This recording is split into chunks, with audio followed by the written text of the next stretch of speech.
नमस्ते दुनियादारी में आपका स्वागत है। आज हम चर्चा करेंगे ट्रंप ने 1 अक्टूबर से दवाओं पर 100% टैरिफ की घोषणा की है और इससे भारतीय फार्मा एक्सपोर्ट्स पर खतरा मंडरा रहा है। आज की तारीख है शुक्रवार 26 सितंबर 2025। तो चलिए इस खबर को ज़रा खोलते हैं, समझते हैं गहराई से।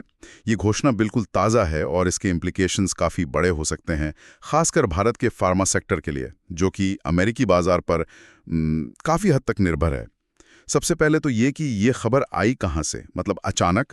अक्सर ऐसी घोषणाएं थोड़ी फॉर्मल होती हैं, पर ये तो सीधा सोशल मीडिया पर। हाँ, ये थोड़ा अलग था इस बार। राष्ट्रपति ट्रंप ने अपने social media platform truth social पर इसकी घोषणा कर दी। कोई प्रेस कॉन्फ्रेंस नहीं, कोई आधिकारिक ब्रीफिंग नहीं हुई, सीधा सोशल मीडिया पर। इससे थोड़ी कह सकते हैं अनिश्चितता भी फैली कि ये कितना पक्का है, पर हाँ, घोषणा तो हो गई। और घोषणा है क्या असल में? 100% टैरिफ? ये सुनने में ही बहुत बहुत ज्यादा लगता है। इसका मतलब क्या है प्रैक्टिकली? बिल्कुल, घोषणा ये है कि 1 अक्टूबर 2025 से, कुछ ही दिन बचे हैं अब तो, बिल्कुल। अमेरिका में इंपोर्ट होने वाले किसी भी ब्रांडेड या पैटेंटेड फार्मास्यूटिकल प्रोडक्ट्स पर 100% टैरिफ लगाया जाएगा। सीधे शब्दों में कहे तो अमेरिका में इन इंपोर्टेड दवाओं की कॉस्ट लगभग दोगुनी हो सकती है। दोगुनी? हाँ, जो कंपनी दवाएं इंपोर्ट कर रही है उसे उसकी कीमत पर 100% एक्स्ट्रा ड्यूटी देनी होगी। बाप रे, कीमत दोगुनी। लेकिन इसमें एक पेज भी रखा गया है ना? हाँ। शायद कुछ कंपनियों को इससे छूट मिल सकती है, ऐसा कुछ है? हाँ, ये एक जरूरी पॉइंट है। ट्रंप ने ये साफ किया है कि ये टैरिफ उन फार्मा कंपनियों पर लागू नहीं होगा जो अमेरिका में मैन्युफैक्चरिंग प्लांट लगा रही हैं। और सिर्फ प्लान करना काफी नहीं है, उन्होंने स्पष्ट किया कि लगा रही हैं का मतलब है या तो कंपनी ने जमीन पर काम शुरू कर दिया है, ब्रेकिंग ग्राउंड हो चुका है, या प्लांट पहले से ही अंडर कंस्ट्रक्शन है। अच्छा। तो ये साफ तौर पर अमेरिका में डोमेस्टिक मैन्युफैक्चरिंग को बढ़ाने और एक तरह से विदेशी कंपनियों पर दबाव बनाने की कोशिश है कि वो अमेरिका में इन्वेस्ट करें। हाँ, ये तो वही अमेरिका फर्स्ट वाली बात लग रही है फिर से। जाहिर है इतनी बड़ी और अचानक आई घोषणा का बाजारों पर, मार्केट्स पर तुरंत असर दिखा होगा। क्या रिएक्शन रहा? बिल्कुल बिल्कुल, खबर आते ही ग्लोबल फार्मा स्टॉक्स में तेज गिरावट देखने को मिली। ये दिखाता है कि मार्केट इसे कितनी गंभीरता से ले रहा है। एशिया और यूरोप की कई बड़ी फार्मा कंपनियों के शेयर्स में बिकवाली देखी गई। भारत में क्या स्थिति रही? हमारे यहाँ की कंपनियों पर क्या असर पड़ा? भारत में तो काफी असर दिखा। सन फार्मा, जो हमारी सबसे बड़ी फार्मा कंपनी है, उसके शेयर सुबह 1.79% तक गिर गए थे। और जो बीएसई हेल्थ केयर इंडेक्स है, जो सेक्टर का हाल बताता है, उसमें भी 1.42% की गिरावट आई। अच्छा। असल में लगभग सभी लिस्टेड फार्मा कंपनीज के शेयर्स में गिरावट दर्ज की गई, जिससे मुख्य फार्मा इंडेक्स करीब 2% तक नीचे चला गया। मार्केट में एक डर का माहौल सा बन गया। और दुनिया के दूसरे हिस्सों में, जैसे यूरोप, जापान वगैरह, वहाँ क्या हाल था? यूरोप में भी बिल्कुल यही हाल था। स्विट्जरलैंड की बड़ी कंपनियां जैसे लॉन्जा, नोवार्टिस, रोश, इनके शेयर्स लगभग 1.2% तक गिरे। जर्मनी की मर्क और डेयर के शेयर्स में भी क्रमशः 1.1% और 1.5% की गिरावट आई। जापान में देखें तो सुमितोमो फार्मा 3.5% गिरा, ओत्सुका होल्डिंग्स 2.9% और डाइसी सैंक्यो 2% नीचे आया। हालांकि कुछ अपवाद भी थे, जैसे टैकेडा फार्मास्यूटिकल और शियोनोगी, जिन पर ज्यादा असर नहीं हुआ या वो थोड़े ऊपर भी गए, शायद उनके अपनी स्पेसिफिक मार्केट पोजीशनिंग की वजह से। अच्छा। लेकिन ऑस्ट्रेलिया की सबसे बड़ी बायोटेक कंपनी CSL का शेयर तो 6 साल के निचले स्तर पर पहुंच गया, 1.9% गिरकर बंद हुआ। तो ये साफ है कि असर सिर्फ भारत तक सीमित नहीं था, ये ग्लोबल इम्पैक्ट था। भारत के लिए ये चिंता की बात क्यों है, ये थोड़ा और विस्तार से समझते हैं। अमेरिका हमारे फार्मा एक्सपोर्ट्स के लिए कितना जरूरी है? देखिए, अमेरिका भारतीय फार्मा एक्सपोर्ट्स के लिए सबसे बड़ा बाजार है, द सिंगल लार्जेस्ट मार्केट कह सकते हैं। अगर आंकड़ों में देखें तो वित्त वर्ष 2024 में भारत ने अमेरिका को लगभग $8.73 बिलियन की फार्मा दवाएं एक्सपोर्ट की। $8.73 बिलियन? हाँ, और ये रकम भारत के कुल फार्मा एक्सपोर्ट का करीब 31% है। लगभग 1/3 कमाई इसी बाजार से आती है। तो ये बहुत बड़ी निर्भरता है। और हम मुख्य रूप से किस तरह की दवाएं अमेरिका भेजते हैं? ब्रांडेड हैं या जेनरिक? भारत की ताकत जेनेरिक दवाओं में है। हम मुख्य रूप से कम लागत वाली जेनेरिक दवाएं मतलब कॉपीकैट मेडिसिन्स एक्सपोर्ट करते हैं। बड़ी भारतीय कंपनियां जैसे सन फार्मा, डॉक्टर रेड्डीज, लुपिन, औरोबिंदो फार्मा, इन सब का यूएस मार्केट में बहुत बड़ा दखल है, खासकर जेनेरिक सेगमेंट में। इसीलिए यूएस पॉलिसी में कोई भी छोटा बड़ा बदलाव सीधा इन कंपनियों की बैलेंस शीट और पूरे भारतीय फार्मा सेक्टर की सेहत पर असर डालता है। यहीं पर एक दिलचस्प बात निकल कर आती है। घोषणा कहती है टैरिफ ब्रांडेड और पेटेंटेड दवाओं पर लगेगा और भारत का मुख्य एक्सपोर्ट जेनेरिक्स हैं। तो क्या इसका मतलब ये निकाला जाए कि हमारी जेनेरिक दवाएं फिलहाल इस 100% टैरिफ की मार से बच गई हैं? हाँ, पहली नजर में तो यही लगता है और ये एक बहुत महत्वपूर्ण बिंदु है। इंडियन फार्मास्यूटिकल अलायंस (IPA) के सेक्रेटरी जनरल सुदर्शन जैन ने भी यही कहा है कि इस घोषणा के अनुसार टैरिफ्स जेनेरिक्स पर लागू नहीं होते हैं। ये भारत के लिए एक बड़ी राहत की बात है, कम से कम अभी के लिए तो है ही। और ये राहत सिर्फ भारत के लिए ही नहीं, शायद अमेरिका के लिए भी अहम हो सकती है, क्योंकि भारतीय जेनेरिक्स वहाँ हेल्थ केयर कॉस्ट कम रखने में काफी मदद करते हैं, है ना? बिल्कुल सही कहा आपने। भारतीय जेनेरिक्स अमेरिकी हेल्थ केयर सिस्टम की लागत कम रखने में एक बेहद जरूरी भूमिका निभाते हैं। एक रिपोर्ट के मुताबिक सिर्फ 2022 में ही भारतीय जेनेरिक्स ने अमेरिकी हेल्थ केयर सिस्टम के करीब $219 बिलियन बचाए थे। 219 बिलियन? हाँ, ये बहुत बड़ी रकम है। आप अंदाजा लगाइए, अमेरिका के सरकारी हेल्थ केयर प्रोग्राम जैसे मेडिकेयर और प्राइवेट कमर्शियल इंश्योरेंस प्लान्स में शामिल लगभग आधी दवाएं भारतीय कंपनियों द्वारा बनाई गई जेनेरिक्स होती हैं। तो उन पर एकदम से टैरिफ लगाना अमेरिका के अपने नागरिकों और सिस्टम के लिए भी महंगा पड़ सकता है, क्योंकि इससे दवाओं की कीमतें बढ़ेंगी, जाहिर है। तो ऊपर से देखने पर तो लगता है जेनेरिक्स सेफ हैं। लेकिन क्या कहानी यहीं खत्म हो जाती है या यहाँ कोई छुपा हुआ खतरा है?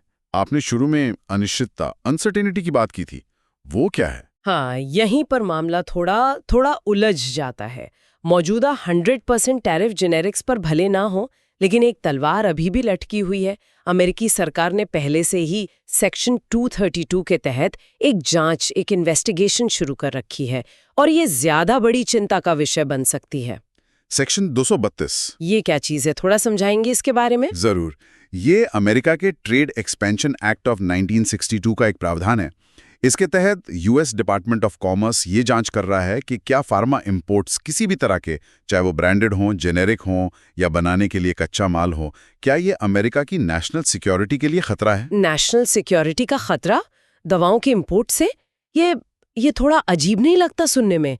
और इस जांच में क्या-क्या शामिल है? ये तर्क थोड़ा खिंचावा लग सकता है, लेकिन ट्रेड पॉलिसी में राष्ट्रीय सुरक्षा का इस्तेमाल कई बार बहुत व्यापक अर्थों में किया जाता है, जैसे सप्लाई चेन की निर्भरता कम करना या इस तरह की बातें। इस जांच का दायरा काफी बड़ा है। इसमें सिर्फ तैयार दवाएं, फिनिश्ड ड्रग्स ही नहीं, बल्कि एक्टिव फार्मास्यूटिकल इंग्रेडिएंट्स, APIs यानी दवा बनाने का मुख्य रॉ मटेरियल, और की स्टार्टिंग मटेरियल्स KSMs जो APIs बनाने के लिए जरूरी होते हैं, वो भी शामिल हैं। अच्छा, मतलब पूरा सप्लाई चेन ही? हाँ, बिल्कुल। साथ ही मेडिकल काउंटर मेजर्स जैसे वैक्सीन्स, एंटीडोट्स वगैरह भी इसके दायरे में आते हैं। मतलब पूरी फार्मा सप्लाई चेन पर नजर है इनकी। और इस जांच का नतीजा कब तक आने की उम्मीद है? डिपार्टमेंट ऑफ कॉमर्स को अपनी फाइनल रिपोर्ट 27 दिसंबर 2025 तक देनी है। इसके बाद राष्ट्रपति के पास अंतिम फैसला लेने के लिए मार्च 2026 तक का समय होगा। अगर इस जांच में ये निष्कर्ष निकलता है कि फार्मा इंपोर्ट्स वाकई नेशनल सिक्योरिटी के लिए खतरा है, तो फिर राष्ट्रपति के पास जेनेरिक्स समेत सभी तरह के फार्मा इंपोर्ट्स पर टैरिफ लगाने या कोई और प्रतिबंध लगाने का अधिकार होगा। ओह! तो ये जो मौजूदा राहत है जेनेरिक्स के लिए, वो अस्थायी हो सकती है। असली तस्वीर मार्च 2026 के बाद ही साफ होगी। अच्छा, तो ये सेक्शन 232 वाली जांच असली चिंता का सबब है। मतलब आज की राहत पर पूरी तरह खुश नहीं हुआ जा सकता। और इस बीच कुछ भारतीय कंपनियां जो सिर्फ जेनेरिक्स नहीं बल्कि ब्रांडेड दवाएं भी बेचती हैं अमेरिका में, उन पर तो इस 100% टैरिफ का सीधा असर पड़ेगा। हाँ, बिल्कुल। सन फार्मा का ही उदाहरण लेते हैं। वो भारत की सबसे बड़ी दवा कंपनी है और अमेरिका में उनका अच्छा खासा स्पेशलिटी ब्रांडेड दवाओं का पोर्टफोलियो भी है। वित्त वर्ष 2025 के आंकड़ों के अनुसार उनकी स्पेशलिटी सेल्स करीब $1.216 बिलियन थीं, जो उनके कुल रेवेन्यू का लगभग 19.7% यानी करीब 5वां हिस्सा है। काफी बड़ा हिस्सा ये तो। हाँ, तो उन पर इस 100% टैरिफ का सीधा और नकारात्मक असर पड़ना तय है। जियोजेट इन्वेस्टमेंट्स के chief investment strategist VK Vijay Kumar का भी यही मानना है कि भले ही जेनेरिक्स अभी बच गए हों, लेकिन राष्ट्रपति का अगला कदम शायद जेनेरिक दवाओं की तरफ ही हो, और इस घोषणा का फार्मा स्टॉक्स पर कम से कम सेंटिमेंटल इम्पैक्ट तो बना ही रहेगा। और मान लीजिए अगर भविष्य में ये सेक्शन 232 जांच के बाद जेनेरिक्स पर भी टैरिफ लग जाते हैं, मान लीजिए 10% या उससे ज्यादा, तो भारतीय कंपनियों के लिए क्या मुश्किलें खड़ी हो सकती हैं? ये एक बड़ी चिंता है, खासकर उन दवाओं के लिए जिनका वॉल्यूम बहुत ज्यादा होता है लेकिन मार्जिन बहुत कम। भारतीय फार्मा इंडस्ट्री के अधिकारियों का मानना है कि अगर जेनेरिक्स पर टैरिफ 10% से ज्यादा हो गया तो कई high volume low margin products को बनाना आर्थिक रूप से फायदेमंद नहीं रहेगा। ऐसे में कंपनियों को मजबूरन अमेरिका को उनकी सप्लाई बंद करनी पड़ सकती है। इसका असर न सिर्फ कंपनियों पर पड़ेगा बल्कि अमेरिकी मरीजों तक सस्ती दवाओं की पहुंच पर भी पड़ेगा। इसी अनिश्चितता के चलते कई भारतीय फर्में अभी से प्लान बी पर काम कर रही हैं, जैसे अपने प्रोडक्ट पोर्टफोलियो को बदलना, शायद ज्यादा मार्जिन वाले प्रोडक्ट्स पर फोकस करना, या फिर मैन्युफैक्चरिंग शिफ्ट करना। हाँ, या फिर मैन्युफैक्चरिंग को अमेरिका या किसी और देश में शिफ्ट करने के विकल्पों पर विचार करना। ये सब चल रहा है। ये समझना भी जरूरी है कि ये टैरिफ सिर्फ फार्मा सेक्टर तक ही सीमित नहीं है। ऐसा लगता है कि ये एक बड़ी रणनीति का हिस्सा है, क्योंकि ट्रंप ने इसी घोषणा के साथ और भी चीजों पर टैरिफ लगाए हैं। हाँ, ये अकेले फार्मा की बात नहीं है, ये एक ब्रॉडर पैटर्न दिखाता है। इसी घोषणा के साथ 1 अक्टूबर से ही किचन कैबिनेट्स और बाथरूम वैनिटीज पर 50% टैरिफ लगाया गया है। अपहोल्स्टेड फर्नीचर मतलब गद्देदार सोफे, कुर्सियां वगैरह पर 30% टैरिफ, और हैवी ड्यूटी ट्रक्स पर 25% टैरिफ की भी घोषणा की गई है। तो ये एक मल्टी सेक्टर टैरिफ एक्शन है। और इन सब के पीछे वजह क्या बताई गई है? वही राष्ट्रीय सुरक्षा और अनुचित प्रतिस्पर्धा। जी हाँ, राष्ट्रपति ट्रंप ने ट्रूथ सोशल पर यही तर्क दिया है। कहा गया कि ये टैरिफ नेशनल सिक्योरिटी रीजंस और अमेरिकी कंपनियों को अनफेयर आउटसाइड कंपटीशन से बचाने के लिए जरूरी हैं। किचन कैबिनेट्स और फर्नीचर के मामले में उन्होंने खासतौर पर चीन जैसे देशों से इन प्रोडक्ट्स की अमेरिका में बड़े पैमाने पर फ्लडिंग मतलब लार्ज स्केल फ्लडिंग का जिक्र किया, जिसे उन्होंने एक अनफेयर ट्रेड प्रैक्टिस बताया। अच्छा, और ट्रक्स के बारे में क्या तर्क दिया गया? हैवी ट्रक्स के लिए उन्होंने कहा कि ये Peterbilt, Kenworth, Freightliner, Mack trucks जैसी अमेरिकी कंपनियों को बचाने के लिए जरूरी है। उन्होंने ये भी जोड़ा कि ट्रकर्स का आर्थिक रूप से मजबूत रहना नेशनल सिक्योरिटी के लिहाज से भी अहम है, शायद सप्लाई चेन की मजबूती के संदर्भ में। एक और दिलचस्प बात यह है कि फेडरल रिजर्व के चेयर जेरोम पॉवल ने भी हाल ही में चेतावनी दी थी कि अमेरिका में माल की बढ़ती कीमतें मतलब गुड्स प्राइसेस इन्फ्लेशन को बढ़ा रही हैं। तो हो सकता है कि इन टैरिफ के पीछे महंगाई को काबू करने का भी एक अप्रत्यक्ष इरादा हो। हालांकि टैरिफ से कीमतें अक्सर बढ़ती हैं, कम नहीं होती। ये थोड़ा विरोधाभास है। बिल्कुल। तो फिर समाधान क्या है? घोषणा में कहा गया है कि जो कंपनियां अमेरिका में प्लांट लगा रही हैं उन्हें छूट मिलेगी, लेकिन ये करना कितना आसान या प्रैक्टिकल है? क्या फार्मा कंपनियां फटाफट अमेरिका में प्लांट लगा सकती हैं? नहीं, ये बिल्कुल भी आसान या तेज प्रक्रिया नहीं है। एनालिस्ट्स का मानना है कि एक नया फार्मा प्लांट को शुरू से प्लान करने, फिर उसे बनाने, फिर उसे वैलिडेट करने मतलब ये पक्का करना कि वो सारे क्वालिटी और सेफ्टी मानकों पर खरा उतरता है, और फिर सभी ज़रूरी रेगुलेटरी अप्रूवल्स लेने में कम से कम 3 से 5 साल या उससे भी ज़्यादा का समय लग सकता है। ये एक जटिल प्रक्रिया है। 3 से 5 साल? तो ये कोई फौरी समाधान तो नहीं हुआ? बिल्कुल नहीं। इसमें और क्या-क्या शामिल होता है? सही और एडवांस्ड इक्विपमेंट खरीदना, स्किल्ड वर्कफोर्स को हायर करना और उन्हें ट्रेन करना, और पूरी सप्लाई चेन रॉ मटेरियल से लेकर फिनिश्ड प्रोडक्ट तक को अमेरिका में या उसके आसपास सेटअप करना। बाप रे। ये न सिर्फ समय लेने वाला काम है बल्कि इसमें भारी इन्वेस्टमेंट भी लगता है। तो ये कोई शॉर्टकट नहीं है। और अमेरिका की अपनी फार्मा इंडस्ट्री इस पर क्या कह रही है? क्या वो इस कदम से खुश हैं? नहीं, ऐसा नहीं है। अमेरिका की ही फार्मा इंडस्ट्री की बड़ी संस्था pharmaceutical research and manufacturers of America मतलब फार्मा, उन्होंने इस पर चिंता जताई है। उनका कहना है कि ये टैरिफ अमेरिका में नए इन्वेस्टमेंट को हतोत्साहित कर सकते हैं, मतलब डिस्करेज कर सकते हैं। अच्छा, उनका तर्क सीधा है। जो पैसा कंपनियां टैरिफ चुकाने में खर्च करेंगी वो पैसा नई मैन्युफैक्चरिंग फैसिलिटी बनाने या जरूरी रिसर्च एंड डेवलपमेंट मतलब R&D में इन्वेस्ट नहीं हो पाएगा। उन्होंने ये भी याद दिलाया कि पारंपरिक रूप से दवाओं को ऐसे टैरिफ से छूट दी जाती रही है ताकि उनकी कीमतें ना बढ़ें और लोगों तक उनकी पहुंच बनी रहे, खासकर जरूरी दवाओं की। अच्छा, एक सवाल ये भी उठता है कि क्या भारत पर पहले से ही अमेरिका के कुछ टैरिफ लगे हुए हैं, फार्मा के अलावा दूसरे सेक्टर्स में? इस पर कुछ जानकारी है? देखिए, इस पर थोड़ी मिली-जुली रिपोर्ट्स हैं। एक सोर्स के मुताबिक ऐसी खबरें हैं कि कुछ भारतीय एक्सपोर्ट्स पर पहले से ही 50% तक के टैरिफ लग रहे हैं। इसमें रूस से तेल खरीदने के कारण लगाया गया 25% पेनाल्टी टैरिफ भी शामिल होने की बात कही जा रही है, जैसा कि ट्रंप ने पहले संकेत दिया था। हालांकि इस पर और ज्यादा स्पष्टता की जरूरत है कि ये किन प्रोडक्ट्स पर, किस आधार पर और किस हद तक लागू है। ये स्थिति थोड़ी धुंधली है अभी। और दुनिया के बाकी बड़े देश जैसे European union, UK, Japan, America के तो उनके साथ ट्रेड एग्रीमेंट्स भी हैं। क्या वो समझौते इन नए फार्मा टैरिफ से उन्हें बचा पाएंगे? साफ नहीं है। अमेरिका ने यूके, यूरोप और जापान के साथ अलग-अलग ट्रेड डील्स साइन की हुई हैं, जिनमें आमतौर पर आपसी व्यापार पर टैरिफ कम रखने या खत्म करने की बात होती है, अक्सर 10-15% की रेंज में या उससे भी कम। लेकिन ये अभी स्पष्ट नहीं है कि क्या ये डील्स इन नई 100% ब्रांडेड दवाओं के टैरिफ से इन देशों को बचा पाएंगी, या फिर इन डील्स की शर्तों में कोई बदलाव किया जाएगा या कोई विशेष छूट दी जाएगी। और ये स्पष्टता ना होना क्यों महत्वपूर्ण है? मतलब यूरोप से कितना इंपोर्ट होता है अमेरिका में? ये बहुत महत्वपूर्ण है क्योंकि अमेरिका में दवाओं का एक बहुत बड़ा हिस्सा यूरोप से इंपोर्ट होता है, खासकर आयरलैंड, स्विट्जरलैंड और जर्मनी जैसे देशों से। अगर 2023 के आंकड़ों को देखें तो अमेरिका के कुल पैकेज्ड दवाओं के इंपोर्ट का करीब 14.2% आयरलैंड से, 14% स्विट्जरलैंड से और 13.4% जर्मनी से आया था।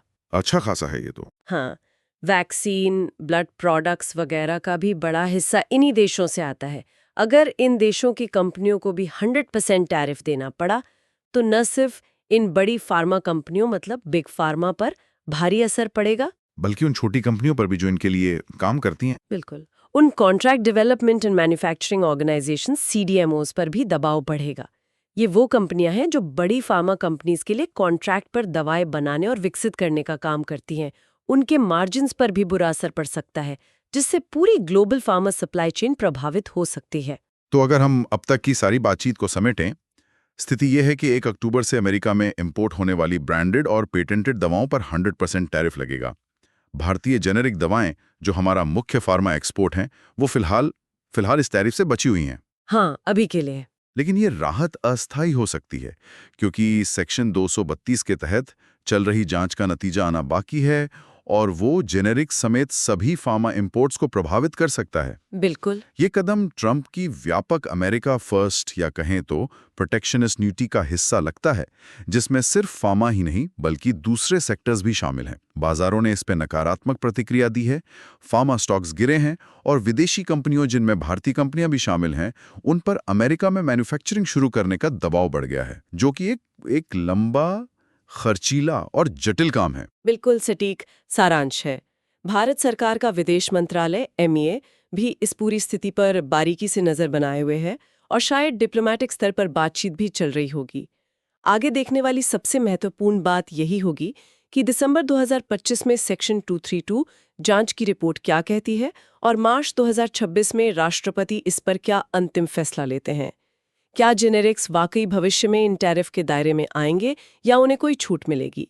ये अगले कुछ महीने भारतीय फार्मा सेक्टर के भविष्य के लिए बहुत बहुत महत्वपूर्ण होने वाले हैं। तो ये थी हमारी आज की चर्चा। यहाँ सोचने वाली बात यह है कि एक तरफ राष्ट्रीय सुरक्षा और घरेलू उद्योगों को बचाने की दलीलें हैं और दूसरी तरफ दवाओं, खासकर जीवन रक्षक दवाओं को दुनिया भर के लोगों के लिए किफायती और सुलभ बनाए रखने की जरूरत है। इन दोनों के बीच संतुलन कैसे साधा जाएगा, ये सवाल और भी गंभीर हो जाता है अगर भविष्य में जेनेरिक्स, जो विकासशील देशों के साथ साथ विकसित देशों में भी लाखों लोगों के लिए सस्ती दवाओं का मुख्य जरिया हैं, उन पर भी टैरिफ लगते हैं। हाँ, ये बहुत बड़ा सवाल है। ये ना सिर्फ ग्लोबल फार्मा सप्लाई चेन्स की स्थिरता पर, बल्कि दुनिया भर में स्वास्थ्य सेवा की लागत और उपलब्धता पर भी एक बहुत बड़ा प्रश्न चिन्ह लगाता है। ठीक है, तो हमें उम्मीद है कि आपको जियोपॉलिटिक्स विषयों पर हमारी आज की ये गहरी चर्चा पसंद आई होगी। ऐसी और चर्चाओं के लिए हमारे चैनल को सब्सक्राइब करें। धन्यवाद। जय हिंद।